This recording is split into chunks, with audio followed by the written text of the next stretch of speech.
नमस्कार, स्वागत है आपका द न्यूज पर। मैं हूं आपके साथ शिप्रा सैनी। राजस्थान विधानसभा चुनाव हो चुके हैं और रिजल्ट का इंतजार है। हर किसी की निगाहें सीटों पर टिकी हैं कि आखिर किस पार्टी के खाते में कितनी सीटें आएगी और राजस्थान की सत्ता पर कौन काबिज होगा। राजस्थान में राज बदलेगा या रिवाज, ये सवाल बहुत बड़ा है और इसलिए हम द न्यूज की टीम सबसे सटीक एग्जिट पोल लेकर हाजिर हैं राजस्थान विधानसभा चुनाव का। आप स्क्रीन पर देख रहे हैं कि ये द न्यूज का सबसे सटीक एग्जिट पोल राजस्थान विधानसभा का है जो आप स्क्रीन पर देख रहे हैं। कुल 200 विधानसभा सीटें राजस्थान की है, जिसमें से 199 सीटों पर मतदान हुए हैं। रिकॉर्ड तोड़ वोटिंग हुई है, लेकिन इस वोटिंग में कितना मतदान किस पार्टी के खाते में गया है, ये जानना सबसे ज्यादा अहम है। और राजस्थान में कौन सी पार्टी सत्ता पर काबिज होगी? क्या एक बार फिर से जो एक बार फिर सरकार करने का दावा कर रही है, यानी कांग्रेस पार्टी, क्या वो सरकार रिपीट करने में कामयाब होगी या फिर प्रधानमंत्री नरेंद्र मोदी की चुनावी रैलियों का असर और रैलियों में उठाए गए मुद्दों का असर जो है वो राजस्थान में देखने को मिलेगा? ये जानना बहुत अहम है। तो आप स्क्रीन पर देख रहे हैं कि ये हमने सीटों का आकलन जो है एक तरीके से तैयार किया है। ये एग्जिट पोल है द न्यूज का राजस्थान के लिए, जिसमें आप देख रहे हैं कि बीजेपी के खाते में 120 से 130 सीटें जा सकती हैं। ये अनुमान एग्जिट पोल में हमने जताया है, क्योंकि जिस तरीके से वहां पर मतदान हुए हैं, जिस तरीके से लगातार मुद्दों को भुनाया गया है, क्योंकि मौजूदा वक्त में कांग्रेस पार्टी की सरकार है। कई अहम मुद्दे जो हैं वो राजस्थान के इस चुनावी दंगल में गूंजे हैं, फिर चाहे वो पेपर लीक का मामला हो, फिर चाहे वो अशोक गहलोत के बेटे वैभव गहलोत पर ईडी की रेड हो। तो इस तरीके से इन मुद्दों को काफी बीजेपी ने भुनाया है और 120 से 130 सीटें बीजेपी के खाते में जा सकती है। वहीं कांग्रेस पार्टी की अगर बात की जाए तो कांग्रेस पार्टी 66 से 70 सीटें जो हैं वो कांग्रेस पार्टी को मिल सकती हैं और वहीं अन्य के खाते में 2 से 6 सीटें जा सकती हैं। ये अनुमान जो है वो हमारे एग्जिट पोल में हमने जताया है। जिस तरीके से 200 विधानसभा सीटें और उनमें से 199 सीटों पर मतदान हुए, तो उस मतदान को लेकर ये एग्जिट पोल हमने तैयार किया है। और जैसा कि मैंने बताया कि कई विधानसभा सीटें ऐसी हैं जहां पर रिकॉर्ड तोड़ वोटिंग हुई है। 84% तक भी मतदान जो है वो वहां पर हुए हैं। जब हम इन सीटों की बात कर रहे हैं तो एक सवाल लगातार उठता है कि आखिर ऐसा क्या फैक्टर राजस्थान विधानसभा चुनाव में रहा है जो ये तख्ता पलट राजस्थान में कर सकता है, तो वो है गुज्जर वोटर। जी हां, 3% गुज्जर वोटर जो है वो बढ़ा है, यानी पिछला जो 2018 में मतदान हुआ था उसके मुकाबले 3% ज्यादा गुज्जर समाज ने वोट डाला है। तो वो वोट किसके खाते में जाएगा? जाहिर तौर पर हमारे आंकड़े ये बता रहे हैं कि वो वोट जो है वो बीजेपी के खाते में जाएगा, जिसकी वजह बिल्कुल साफ है कि जिस तरीके से सचिन पायलट और गहलोत के बीच वहां पर आपसी जंग देखने को मिली, जहां एक तरफ राजस्थान कांग्रेस के नेता, फिर चाहे वो अशोक गहलोत हो या सचिन पायलट हो, वो दिल्ली के चक्कर काटते रहे, आलाकमान से मुलाकात करते रहे, लेकिन वहीं पर प्रधानमंत्री नरेंद्र मोदी से लेकर बीजेपी के तमाम जो स्टार प्रचारक थे वो चुनावी मैदान में कूदे और तमाम मुद्दों पर लगातार कांग्रेस पार्टी को घेरा, महिलाओं का मुद्दा उठाया, महिलाओं के खिलाफ जो अपराध राजस्थान में बढ़े वो लगातार उसका जिक्र बीजेपी ने किया और कहीं ना कहीं उसका ही असर है कि इस तरीके से ये सीटों में दिखाई दे रहा है, जहां पर 120 से 130 सीटें, यानी बहुमत के आंकड़े से भी काफी ज्यादा सीटें जो हैं वो बीजेपी के खाते में राजस्थान में जा रही हैं। हालांकि वहां पर सीएम पद का दावेदार कौन होगा बीजेपी के लिए वो अभी तय करना बाकी है, लेकिन मुख्यमंत्री के चेहरे के बिना बीजेपी वहां सत्ता पर काबिज हो रही है, ये हमारा एग्जिट पोल साफ तौर पर बता रहा है। कांग्रेस पार्टी कहीं ना कहीं जो आपसी कलह है उसका नुकसान कांग्रेस पार्टी को हो रहा है। अन्य यानी आम आदमी पार्टी जो राजस्थान में ये कह रही थी कि अगर आपको भ्रष्टाचार नहीं चाहिए तो हमें वोट दीजिएगा, लेकिन वहां आम आदमी पार्टी का सूपड़ा साफ हो सकता है कि कई सीटों पर आम आदमी पार्टी की जमानत भी जब्त हो जाए। तो ये फिलहाल हमने आपको सीटों का आकलन बताया है कि सीटें किसके खाते में कितनी जा सकती है, और ये सबसे बड़ा एग्जिट पोल जो हम आपके लिए लेकर आए हैं। लेकिन वहीं पर अगर मुद्दों की बात की जाए, मैं बार बार मुद्दों का जिक्र कर रही हूं क्योंकि उसके ही कहीं ना कहीं वजह से बीजेपी को जो रिकॉर्ड वहां पर मतदान है वो मिलने की संभावना है। तो ऐसे में जो चुनावी रैलियां बीजेपी ने की, जो तमाम जनसभाएं बीजेपी के नेताओं ने की, चाहे राजस्थान के वो स्थानीय नेता हों, फिर चाहे वो तमाम स्टार प्रचारक हो बीजेपी के, उन्होंने राजस्थान में गहलोत सरकार में जो भ्रष्टाचार हुआ है, चाहे वो पेपर लीक का मामला हो, चाहे वो अन्य घोटाले हों, चुनावों के बीच भी वैभव गहलोत जो थे वो ईडी की रडार पर थे। और इसके अलावा भी कई नेताओं पर ईडी ने शिकंजा कसा, जिसको लेकर बीजेपी जनता के बीच पहुंची।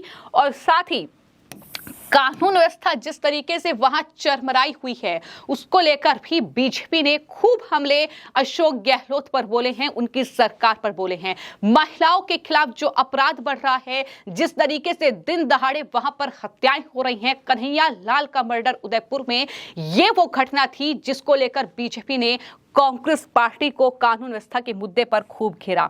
इसके अलावा बात अगर लाल डायरी की जाए तो लाल डायरी यानी अशोक गहलोत, कांग्रेस पार्टी के ही एक नेता गुड़ा ने जिस तरीके से राजस्थान कांग्रेस की पोल खोल दी एक डायरी से, उसको लेकर भी कहीं ना कहीं काफी ज्यादा जो सियासी गहमागहमी थी वो देखने को मिली, और इसका नुकसान एक तरीके से गहलोत सरकार को वहां पर हुआ है। ये फिलहाल हमने अपने एग्जिट पोल में इन तमाम चीजों का आकलन किया है। वहां पर अगर बात कांग्रेस पार्टी की जाए तो बीजेपी के जहां मुद्दे साफ तौर पर ये बता रहे हैं कि जनता को किस तरीके से कहीं ना कहीं लुभाया जाए, तमाम ऐसे मुद्दे उठाए गए जो जनता से सीधे कनेक्ट करते हैं। लेकिन वहीं पर कांग्रेस पार्टी की अगर बात की जाए तो कांग्रेस पार्टी ने एक बार फिर से अडानी का सहारा लिया, वहीं ओबीसी दांव भी खेला, यानी जातीय जनगणना का जिक्र उनकी तरफ से किया गया।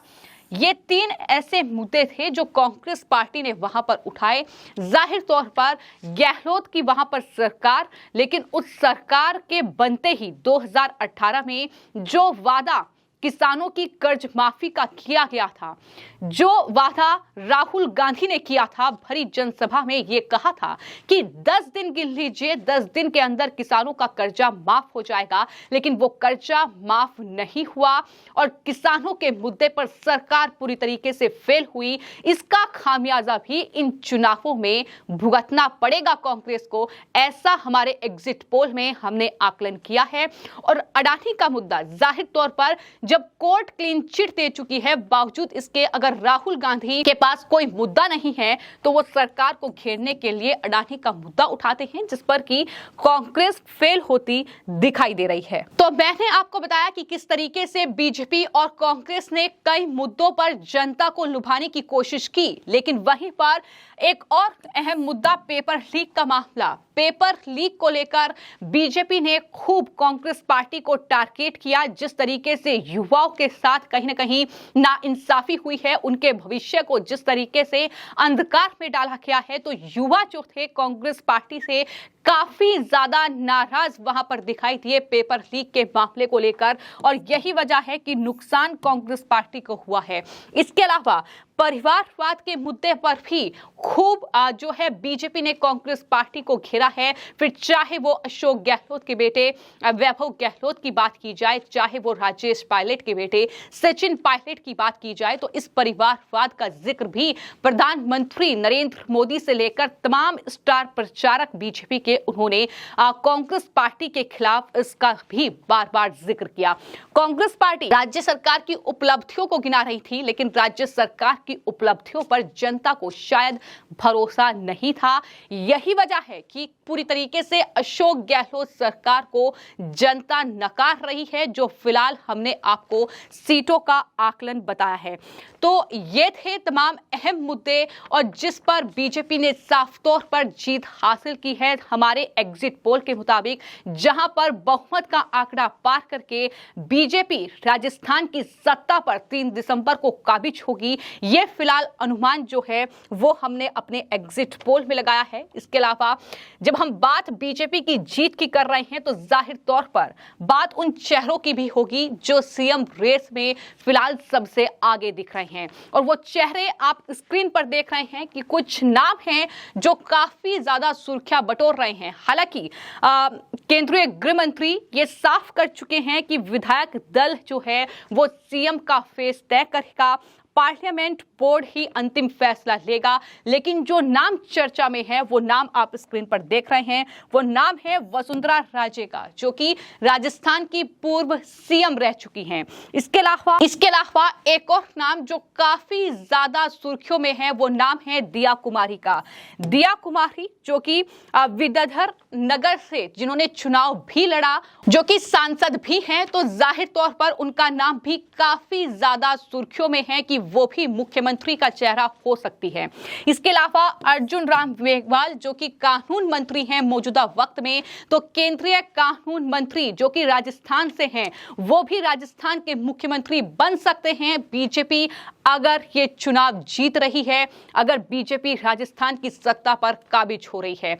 इसके अलावा सबसे ज्यादा जो चर्चा में है वो है बाबा बालकनाथ। जी हां, जो योगी आदित्यनाथ से जिनकी तुलना लगातार हो रही है और जिनके जो विधानसभा क्षेत्र जहां से ये चुनाव लड़ रहे हैं वो सीट है तिजारा सीट, जो कि हॉट सीट बनी हुई है और वहां पर रिकॉर्ड तोड़ वोटिंग हुई है। और खबर ये भी है कि बाबा बालकनाथ भी वो चेहरा हो सकते हैं जिन्हें बीजेपी सीएम पद के लिए चुन सकती है। हालांकि साफ तौर पर बीजेपी की ओर से यह कहा गया है कि आने वाले वक्त में अगर चुनाव बीजेपी जीतती है तो जाहिर तौर पर विधायक दल ही सीएम का फेस तय करेंगे। इसके अलावा केंद्रीय मंत्री अश्विनी वैष्णव का जिक्र हो रहा है और कई और चेहरे जो हैं वो फिलहाल सीएम की रेस में हैं। लेकिन ये 4 बड़े चेहरे जिनकी चर्चा काफी ज्यादा है। तो कुल मिलाकर राजस्थान कांग्रेस शासित राज्य, जहां ऐसा लग रहा है फिलहाल एग्जिट पोल के मुताबिक कि एक और राज्य राजस्थान के हाथों से खिसक सकता है। जो राजस्थान में ट्रेंड है 5 साल में सरकार बदलने का, वो एक बार फिर से राजस्थान में देखने को मिल सकता है। राजस्थान में जो गुज्जर वोटर्स की नाराजगी है वो दरअसल राजस्थान में कांग्रेस को डुबा सकती है। इस तरीके का अनुमान जो है वो हमने अपने एग्जिट पोल में लगाया है। तो एक बार फिर से सीटों का आकलन आप देख लीजिए कि ये हमने अपनी सीटें जो हैं अपने एग्जिट पोल के हिसाब से तैयार की है। जो मतदान वहां पर हुआ है, मैं आपको ये बता दूं कि राजस्थान में जो मतदान हुआ है वो है 75.45%। तो ये रिकॉर्ड वोटिंग राजस्थान में हुई है और उस वोटिंग के आधार पर ही ये जो एग्जिट पोल है ये हमने तैयार किया है, जिसमें बहुमत का आंकड़ा छूती हुई बीजेपी 120 से 130 सीटें बीजेपी के खाते में राजस्थान में जा सकती हैं। और गहलोत साथी कांग्रेस पार्टी, राहुल गांधी, प्रियंका गांधी वाड्रा, कहीं ना कहीं नुकसान उन्हें बहुत ज्यादा होता दिखाई दे रहा है। कांग्रेस पार्टी 66 से 70 सीटें और वहीं पर अन्य के खाते में 2 से 6 सीटें जा सकती हैं। ऐसा फिलहाल हमने अपने एग्जिट पोल में अनुमान लगाया है। जाहिर तौर पर नतीजों का इंतजार है और इंतजार हमें इस बात का भी है कि हमारे ये द न्यूज के जो आंकड़े हैं, क्या ये एग्जिट पोल जो है वो नतीजों में तब्दील होगा या नहीं। हालांकि ये सटीक नतीजे हमने आपको दिखाए हैं। जिस तरीके से तमाम ओपिनियन पोल भी सामने आए हैं, उसके बाद जनता की राय हमने राजस्थान में जाकर एक-एक वोटर से ली है और उसके आधार पर ही हमने अपना ये एग्जिट पोल तैयार किया है। तो कहीं ना कहीं इस एग्जिट पोल में ये साफ है कि राजस्थान में सत्ता परिवर्तन होगा और बीजेपी वहां सरकार बनाने में कामयाब होगी। फिलहाल आपका इस एग्जिट पोल पर क्या कहना है, हमें कमेंट बॉक्स में जरूर लिखें। धन्यवाद।